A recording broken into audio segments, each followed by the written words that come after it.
quand on se tient debout, comment est-ce que je me tiens debout, entre guillemets, sans fatiguer, sans avoir des tensions inutiles. Quand je marche, quand je porte quelque chose, comment est-ce que je porte quelque chose, pas en mettant des tensions partout, mais que ça soit la structure qui tienne le mieux la chose. Donc en fait, le travail qu'on est en train de faire dans ces autres pratiques, c'est tout ça, ça aide après en fait à se poser. Et il y a dans les Yoga Sutras de Patanjali, c'est vraiment le classique des livres sur le yoga, Hatha Yoga. Et il dit, le but du yoga, c'est Sukham Sthiram Asanam, c'est d'avoir une posture qui soit confortable et stable. Parce que confortable, ici, on ne peut pas rester, mais il faut aussi qu'elle soit stable. Hein? Déjà, si le corps, on n'arrête pas de bouger, difficile après que l'esprit puisse aussi se poser. Hein? Parce que ce qu'on veut, c'est que petit à petit, le corps, on n'a plus trop à s'occuper, puis on va plus pouvoir être attentif en fait à ce qui se passe, allez, on va dire à l'intérieur. Donc ça, c'est un aspect. L'autre aspect, c'est que quand vous allez pratiquer, donc au départ, comme il y a la problématique là, par exemple du corps, on est occupé, donc on ne se rend même pas compte à quel point on a du mal en fait à se centrer sur quelque chose, parce qu'on est en train de se battre ou d'essayer de s'adapter avec cet inconfort. Mais si petit à petit on arrive à être un peu plus à l'aise, vous allez vous rendre compte que c'est assez difficile en fait de garder son attention sur la respiration. On va avoir tendance à partir un peu à droite à gauche, on se rappelle de quelque chose, on se projette dans quelque chose, on a entendu un bruit, il y a toutes sortes de pensées qui peuvent venir. Donc en fait, ça paraît simple de s'asseoir et juste de respirer, mais en fait, c'est pas si simple que ça. Et donc en fait, quand on fait des pratiques de yoga ou de tai chi ou de qigong, par exemple, quand on a fait hier, les mouvements, c'est des mouvements qui sont très simples, je ne fais pas grand chose. Je suis juste en train d'inspirer et expirer. Oui, alors il y a le travail énergétique, c'est l'énergie qui monte, l'énergie qui descend. Je respire, je m'aligne. Ça c'est vrai, on travaille ça. Et l'autre chose qu'on est en train de travailler, c'est qu'on apprend à l'esprit à se poser sur quelque chose.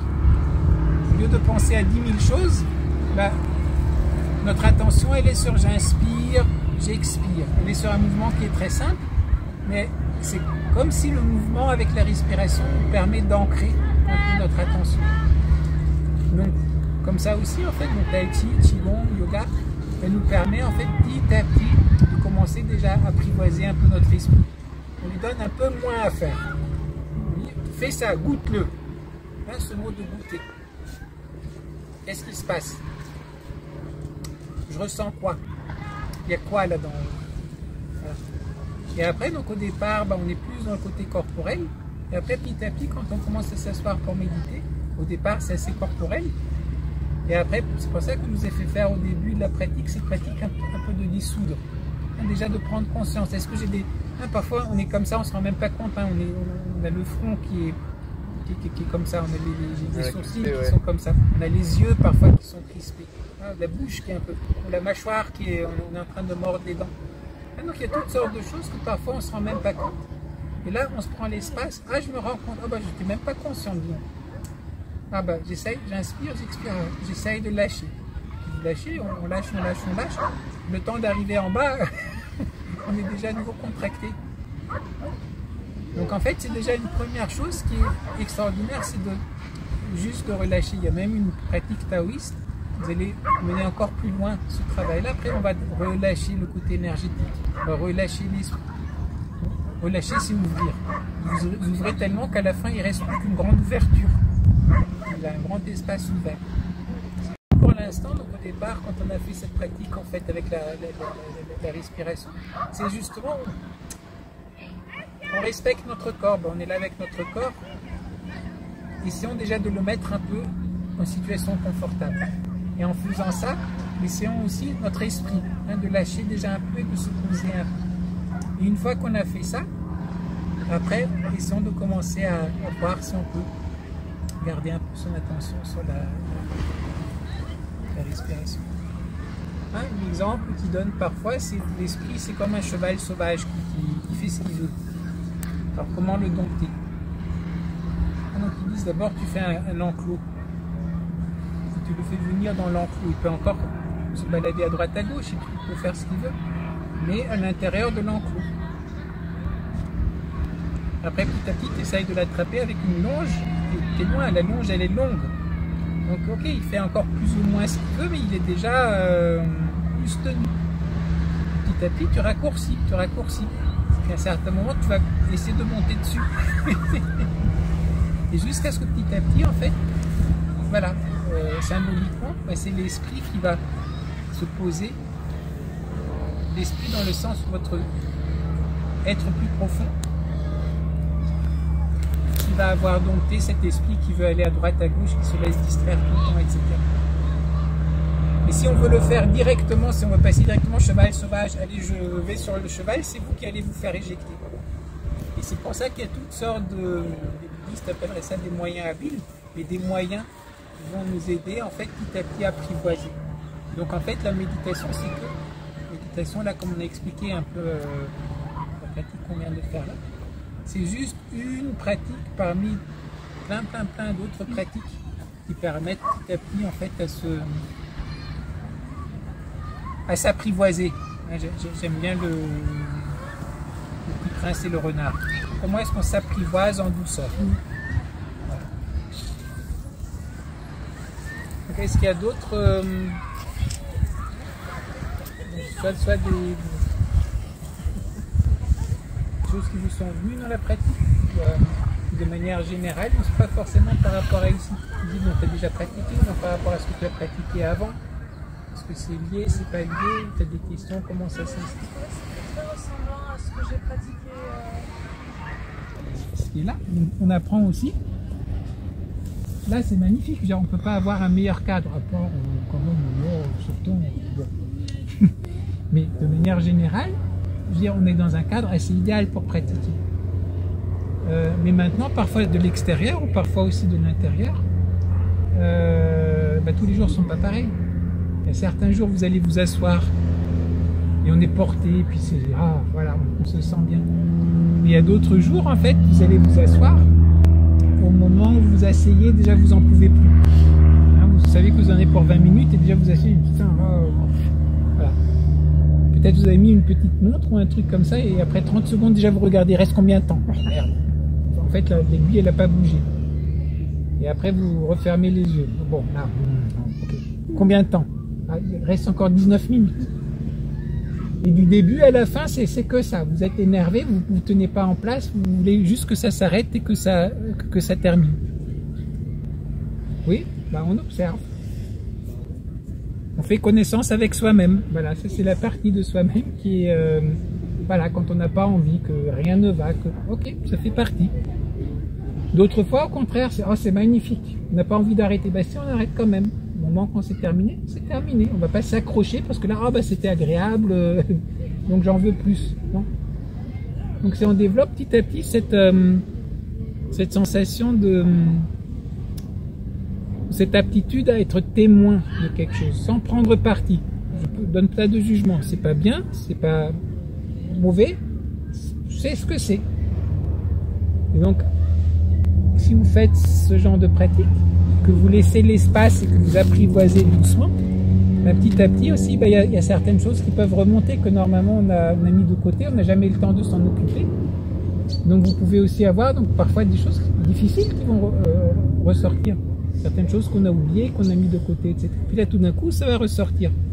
C'est pour ça que la pratique de cette pratique-là, c'est pas tout de la pratique. Vous faites quoi avec les choses qui remontent? Hein, donc aussi au départ, conseil, si vous faites de la relaxation ou que vous faites de la un peu entre guillemets méditation, des pratiques comme ça, si vraiment, enfin je pense pas que normalement ça arrive pas comme ça, mais si vous sentez que vraiment tout d'un coup, je sais pas, il y a une angoisse qui monte ou il y a quelque chose vraiment de pas très agréable qui monte, arrêtez. Hein, les regards, on peut même faire un peu de vider un peu comme ça, arrêtez. Pourquoi? Parce que si ça se passe maintenant, vous n'avez pas normalement la capacité d'être vraiment juste témoin et de voir tout ce qui va, entre guillemets, sortir. Et donc il ne faut pas que vous soyez traumatisé d'avoir une mauvaise expérience et après de vous dire « Ouh là là, plus jamais méditation, plus jamais relaxation » parce que si je le fais, je vais avoir une angoisse, je vais avoir une panique, je vais avoir quelque chose comme ça. Donc si jamais ça devait se produire, que vous commencez à sentir que c'est pas agréable, enfin que vous n'êtes pas confortable, il y a quelque chose, juste arrêtez. C'est pas un concours, c'est pas une compétition. Donc laissez ça et vous reprenez le lendemain, doucement. Et que peut-être parfois quand on sent qu'il y a quelque chose qui monte, parfois une indication quand même d'où ça vient. Donc vous pouvez commencer à là faire l'autre méditation dans le sens de réfléchir, de dire ah c'est quoi, j'avais oublié qu'il y avait ce truc qui me travaille. Et là, vous travaillez, c'est quoi ce truc? Certains amis qui aiment la psychologie, tu vas lire un peu de psychologie, j'ai des amis même ils vont voir un psychologue et puis ils en parlent avec lui, on parle avec un ami, peu importe, enfin il y a différentes manière d'aborder la chose, mais donc on va travailler sur ce qui a été rendu conscient pendant la pratique. Et un des problèmes que je vois, c'est que de nos jours, beaucoup de personnes un peu dans le monde comme ça de bien-être, on veut s'échapper. Quand on se dit, je sais pas, là, la vie, elle est un peu dure parce que, etc. Je veux planer. En gros, je veux faire le truc, et puis je suis zen. Je vais avoir la zénitude. Là, je me mets, et puis bon, et puis, oui, on peut faire toutes sortes de choses. Il y a des choses, effectivement, oui, ça nous donne de l'énergie, etc. Mais est-ce que ça a fondamentalement résolu de qui vous êtes, de pouvoir l'accepter? Le présent là. On accepte de marcher. On se rend compte qu'il y a des millions et des millions d'êtres humains qui ont déjà marché dans le passé. Il y en a des millions qui marchent en ce moment. C'est la condition humaine. Hein. On n'est pas très particulier par rapport à ça. Mais en même temps, pour chacun d'entre nous, c'est notre propre challenge. Il n'y a personne qui peut le faire à notre place. Et après, donc, il y a certaines pratiques aussi qui vont être des pratiques. Donc là, je la trouve extrêmement importante parce que les bouddhistes ont appelé ça la vacuité. C'est aussi d'avoir une compréhension que les choses sont moins solides que ce qu'ils peuvent être, ce qu'ils peuvent apparaître. Et quand vous faites par exemple certaines pratiques qui existent, où on va visualiser certaines choses, ou voilà, si vous n'avez pas une expérience de vacuité au départ, vous risquez de vous enfermer dans ces autres choses parce que vous allez les prendre très au sérieux et très très réelles. Alors que peut-être que c'est très puissant comme chose que vous visualisez. Mais ce n'est qu'une visualisation. À la base, c'est vide. Il n'y a pas d'existence intrinsèque de cette chose-là. Donc normalement, dans notre tradition bouddhiste, c'est très important. Mais hors tradition, je trouve que comme fondement de base, c'est vraiment important de s'ancrer, on va dire, dans l'approche qui est de dire juste, je regarde, sans juger. Si je veux me connaître, si dès qu'il y a un truc qui me dérange, je ne veux pas regarder, ce sera quoi votre démarche? Alors après, on va devenir hypocrite. On va dire, ah non, mais moi je suis gentil, etc. Et dès qu'il y a une agression qui monte, j'en parle pas, mais vous allez le mettre où dans votre corps? Vous allez devenir une bombe atomique ambulante. Jusqu'au jour où tout d'un coup, vous n'en pouvez plus, et puis là, il y a tout qui va sortir. Donc il faut apprendre à regarder l'ensemble. Et la deuxième chose, donc il faut apprendre à sentir un peu ce côté ouvert. Et là-dessus, après, oui, on peut faire plein d'autres choses aussi. Après. Et certaines pratiques sont là pour nous donner de l'énergie. Certaines pratiques sont là pour stabiliser. Certaines pratiques, au contraire, dans le yoga, ils sont allés pour aller là où il y a des choses incrustées très profondes et on va faire certains exercices de respiration qui vont réveiller tout ça pour que ça remonte à la surface. Donc il y a toutes sortes de choses, il y a toute une palette en fait de choses. C'est pour ça que c'est pas mal de connaître un tout petit peu les tenants et les aboutissants de ce qu'on est en train de faire. Et donc c'est pas juste je fais du yoga, de la méditation, mais tu fais quoi et dans quel but? Et c'est pour ça que je vous ai dit au départ, parce que je vous ai mis la première fois, là, qu'est-ce qu'on fait? Si vous cherchez plus, j'ai envie d'avoir des vacances et de planer quelque part, là, c'est pas tout à fait ce qu'on fait. Ça peut nous avoir fait du bien aussi d'avoir été dans le bel environnement, etc. Mais la visée générale, c'est pas ça. Ce qui ne veut pas dire que c'est mauvais d'aller se faire une pratique pour se faire du bien. De dire, allez là, je me fais une relaxation, je me fais faire un massage, c'est super. Mais il faut savoir situer les choses les unes par rapport aux autres, et savoir soi-même qu'est-ce qu'on a envie de faire ou pas. On en parlait il n'y a pas très longtemps avec Alexandra. C'est de dire quand tu commences en fait à partir sur un cheminement de se connaître un tout petit peu, c'est chouette, mais parfois on se dit putain, il y avait plein de questions que je me posais même pas avant. Je pensais que ça allait me résoudre des trucs et ça me donne d'autres problématiques que j'imaginais même pas. Pour le dire très simplement, si vous êtes complètement certaines personnes qui sont très très nombrilistes, vous êtes sur vos trucs, vous vous dites bon là il y a quand même des problèmes, il faut que je les règle. Et puis petit à petit, quand vous les réglez, ça crée un espace et vous commencez à devenir un peu plus conscient de ce qui se passe autour de vous. Et là tout d'un coup, vous vous rendez compte que les problèmes de vos amis, de vos proches, ça vous touche, alors qu'avant vous ne vous rendiez même pas compte qu'ils avaient des problèmes parce qu'ils étaient tellement dans votre trip à vous que vous ne le voyez même pas. Et après encore sur vous, vous pouvez travailler. Mais quand il faut répéter 10 000 fois à ses élèves certains trucs, ils vous reprochent après que jamais vous leur avez dit. Là, donc il y a un peu ça, humour, mais enfin humour, mais avec une réalité derrière. Donc c'est comment après on travaille avec les autres. Et c'était des questionnements qu'avant vous ne vous posiez même pas. Donc après tout d'un coup il faut intégrer plein de nouveaux défis. Donc il y a certains défis que vous deviennent plus faciles, mais après il y en a d'autres en fait qui arrivent et c'est un cheminement. Voilà. Et c'est pour cheminer, c'est plus facile quand on n'est pas tout seul. C'est pour ça que parfois des gens avec lesquels on peut un peu échanger, ça peut être pratique parce que ça on peut apprendre un peu de l'expérience des uns et des autres. Mais sans jamais oublier que finalement, votre expérience, c'est la vôtre. Et c'est vous qui devez marcher votre chemin. Personne ne pourra jamais le faire à votre place. Et tous les trucs qu'on vous dit, je sais pas la technique secrète, ou le truc, c'est qu'on va vous dire, non, ça marche pas. Ouais. Pourquoi on dit, juste dernière chose, parfois les bouddhistes ils disent, pourquoi on dit que c'est secret? C'est secret parce que c'est tellement près de vous que vous ne le voyez pas. C'est que ça se cache parce que c'est trop près, c'est trop simple, c'est trop présent ici. C'est pour ça que vous ne le voyez pas. Mais il n'y a pas de secret dans le sens qu'on va vous donner quelque chose. Si c'est quelque chose qui est extérieur à vous et qui est très très loin, mais à quel point est-ce que ça vous touche? Puisque, donc ça veut dire que c'est pas là en ce moment. La seule chose qui peut avoir entre guillemets une vraie efficacité, c'est ce qui est là, ce que vous êtes. Toutes les choses qui sont, je dois avoir, je sais pas, le talisman secret avec les mantras, le truc pour me donner. Mais oui, mais alors vous dépendez de quelque chose, c'est pas vous, c'est quelque chose de superficiel. Attention, ce qui ne veut pas dire qu'il ne peut pas y avoir des choses qui peuvent nous aider à prendre conscience de ça. Mais donc quand on parle de secret, c'est juste parce que récemment je suis retombé sur des choses comme ça. Il y avait mon copain de chambre a passé une année dans une académie de Kung Fu de Shaolin au nord de la Chine. Et donc la plupart d'entre nous, on était là quand même pendant des mois.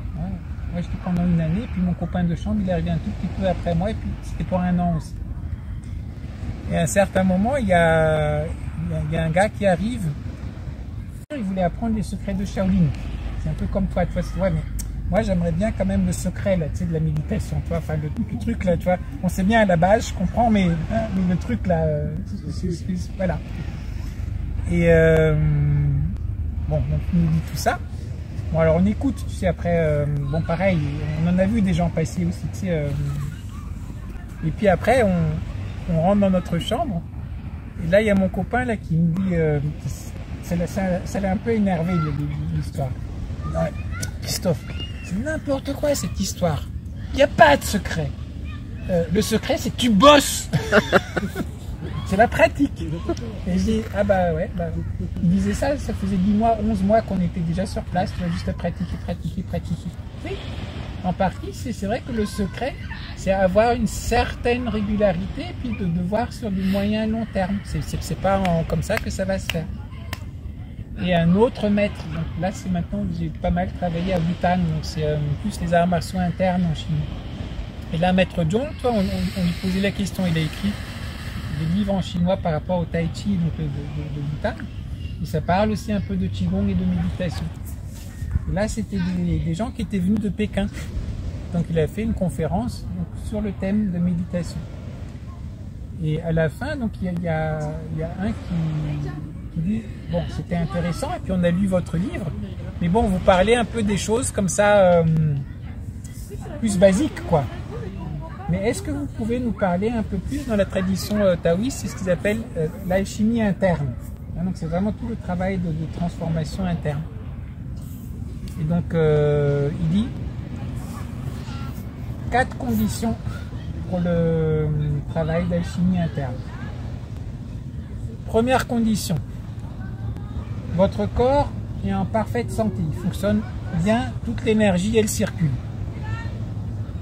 Premier. Deuxième,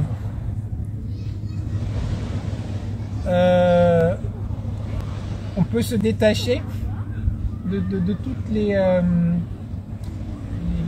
contraintes pour vraiment se concentrer sur la pratique.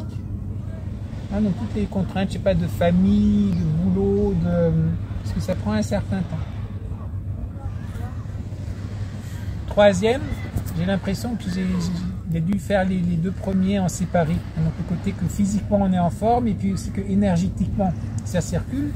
Troisièmement, qu'on puisse se dégager donc, du tout pour pouvoir pratiquer pendant longtemps. Et quatrième, très pragmatique, terre à terre, avoir des étudiants ou qui que ce soit qui va t'apporter à manger pendant que tu es dans ta grotte, etc. pour que, vu que tu ne vas pas faire autre chose. Comme information, donc lui il était parti certainement pendant 5-6 ans dans une grotte, justement pour pratiquer. Donc il y a du vécu derrière ce qu'il raconte. Et après il dit, souvent on me pose la question en fait sur l'alchimie interne, et genre 95% ou 99% des fois les personnes qui posent la question, même la condition 1 n'est pas remplie.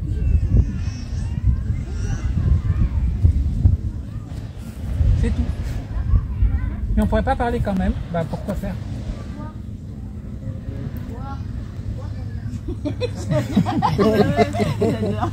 Oh, je voulais le secret. Non, mais je comprends. C'est quelque chose qui arrive à force de pratiquer, ouais. Mais ça, tu vas le ressentir quand tu le pratiques. Parce qu'après le pratiquer, ça fait un moment que je pratique, mais après je me dis, est-ce que je fais de la bonne manière ou pas?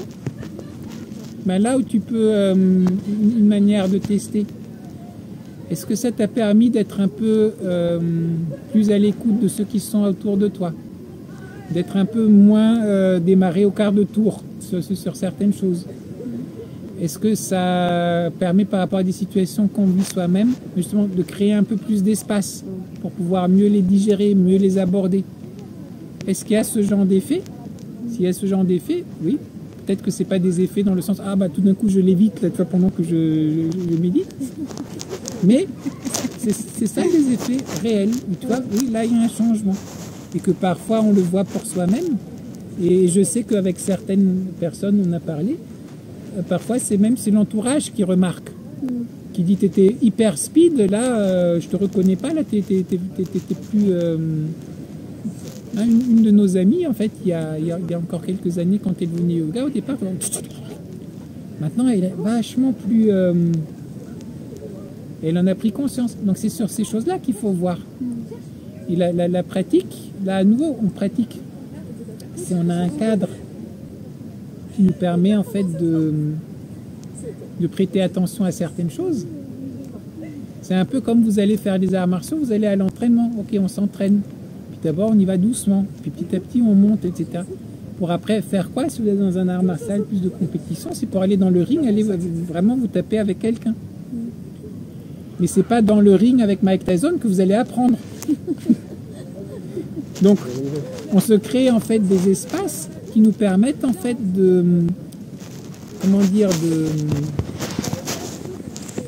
d'apprivoiser justement.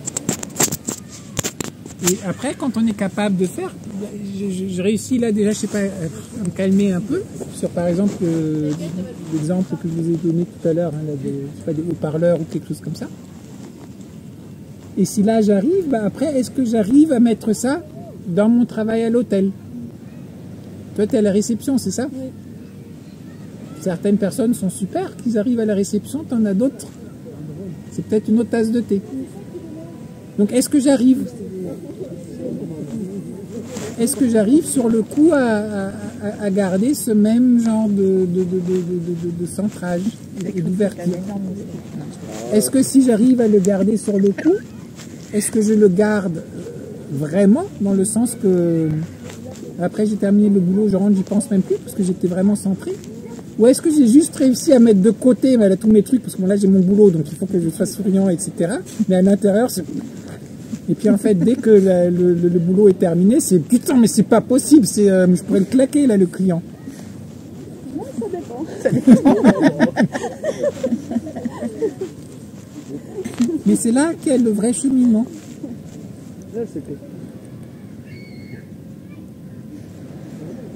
Et à nouveau, donc après, tu vois,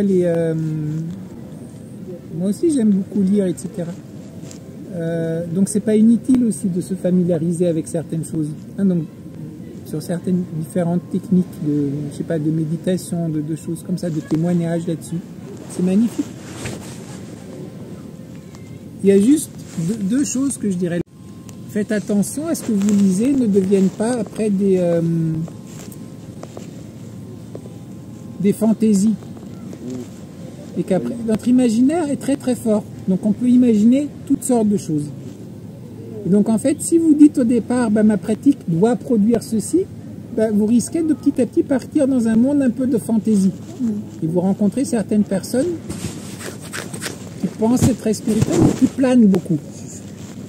Mais il manque l'ancrage. Vous allez dans les arts martiaux, certains maîtres d'arts martiaux internes, oh, je le sens, vous le sentez, on le sent, etc. Puis après, ils ont commencé à se faire défier par des gens plus de boxeurs, ou boxe-taille, ou MMA, ou des trucs comme ça, qui se sont pris des baffes, mais direct. Donc ça veut dire que la personne, pour qu'elle accepte de relever le défi, c'est qu'elle était persuadée qu'elle n'était pas un arnaqueur ou quoi que ce soit, elle était persuadée qu'elle avait cette énergie. Sauf qu'au moment où elle se retrouvait en face de quelqu'un qui n'était pas dans le jeu, quoi, qui était juste, je te tape, ils se sont fait taper. Donc là, on se rend compte, oui, ok, on peut s'imaginer toutes sortes de choses, mais est-ce que cette imagination, elle est confrontée au réel, ça donne quoi? Il y avait Arnold Schwarzenegger qui disait, j'aimais bien, bon, on se moque parfois des bodybuilders, mais il faut le faire quand même, le boulot là. Hein. Et donc, une des sagesses, enfin moi j'ai trouvé que c'était vraiment une sagesse que tu peux appliquer dans toute ta vie, c'est, il disait, la fonte ne ment pas. Tu le lèves ou tu le lèves pas ton truc? Tu peux t'imaginer que tu es super fort, mais après, tu le fais ton truc ou tu le fais pas. Et donc, dans le domaine, entre guillemets, de connaissance de soi-même, c'est tellement plus facile de se raconter toutes sortes d'histoires parce que vous êtes avec vous-même. C'est pour ça que c'est pas mal d'avoir des gens de l'extérieur qui vous disent « Attends, là, tu déconnes ». Hein, que ce soit les amis, la famille, ou si vous pratiquez avec des gens qui sont dans le même cheminement. Parce qu'on est tellement fort à se raconter toutes sortes d'histoires que c'est très très facile en fait de partir dans des fantaisies. Et donc si vous avez par exemple lu énormément sur le chi, l'énergie, etc., j'ai rencontré des gens, ils viennent, et puis ils pratiquent, je sais pas, pendant une semaine, il y a quelques petits trucs qui se passent, et puis ils sont là, ah ouais, c'est l'énergie, je sens. Ouais, ok, d'accord, mais là, ce que tu ressens là, c'est pas ce dont il parle dans les bouquins. Ce dont il parle là, c'est un truc qui va t'arriver après 5 ans, 10 ans de pratique, et là, tu seras... C'est pas que... C'est une autre énergie. Et on parle pas de la même chose. Et si vous ressentez rien, que vous dites, je devrais ressentir quelque chose, donc j'imagine quelque chose, là, vous n'êtes pas en train de pratiquer, vous êtes en train d'imaginer des choses. Et le deuxième aspect, c'est qu'il y a beaucoup d'informations de nos jours, en fait, qui sont accessibles. Par exemple, même pas dans des revues de yoga. Hein. Vous allez, quand je prends le train, j'aime bien, là, dans les relais H, de voir un peu. Puis parfois, vous prenez un magazine de psychologie, et dans le magazine de psychologie, j'étais tombé une fois, il y avait un dossier spécial sur les chakras. Et vous lisez le truc. Alors, parfois, ça peut être n'importe quoi. Là, dans ce cas, c'était excellent. Sauf que normalement, cette info-là, c'était une info qu'on vous donnait après avoir passé 10 ou 20 ans de yoga, de trucs, de préparation, de machin. Et puis là, on vous donne ces infos et on commence à travailler dessus. C'est comme si on vous donnait là les secrets du hors-piste, tu sais, sur les pistes comme ça, quand tu te fais déposer en hélicoptère, on te dit, ouais, le truc, en fait, il faut faire comme ça. Oui, sauf que toi, tu n'es absolument pas au niveau de le faire. Donc, même si tu as le secret, tu sautes de ton hélicoptère, et puis toi, tu vas juste débouler, et puis tu es mort, quoi, en fait. D'accord? C'est un peu la même chose, en fait, avec certaines pratiques internes. Donc, c'est intéressant de les lire, mais il faut juste parfois se rappeler que certaines des choses qui sont partagées, c'est du très haut niveau, alors qui peut être intéressant, mais est-ce que déjà on sait tenir sur nos skis avant d'aller faire le hors-piste, tu vois, et puis on y va plus tard. Allez, peut-être on va se retourner un peu content. Et si vraiment on est attentif, et puis surtout par rapport à quelque chose qu'on aime, parce qu'automatiquement on est encore plus attentif, puis mais là tout commence à vous parler. Et tout devient vivant, etc. Mais si on enlève ce côté-là d'attention, tout est mort. Ouais, rien n'est intéressant. C'est prendre le temps de prendre conscience déjà de la chose. Ouais, c'est important.